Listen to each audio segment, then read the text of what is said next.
How to circle crop photos in Canva. Hey guys, in this video, I'm going to show you how you can crop any photo into a circle using Canva.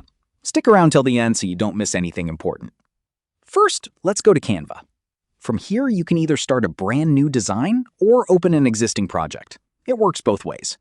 For this video, I will create a simple square design as an example. Now, I want to turn my square logo into a circle.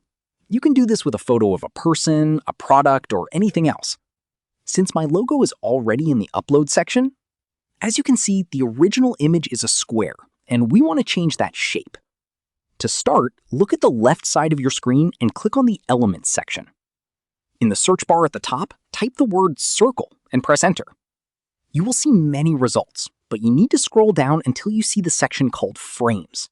This is the most important part, because a frame acts like a window that reshapes your photo.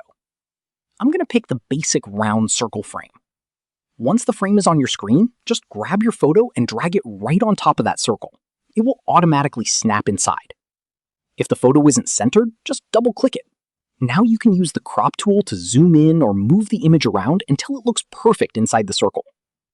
Finally, let's save it correctly. This is where many people make a mistake. If you just download it normally as a JPG, Canva will give you a square image with white corners.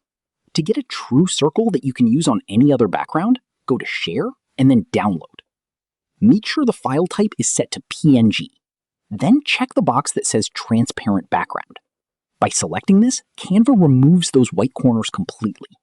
Now when you upload this logo to a website or another video, it will be a perfect clean circle with no background at all. Thanks for watching, and I'll see you in the next video.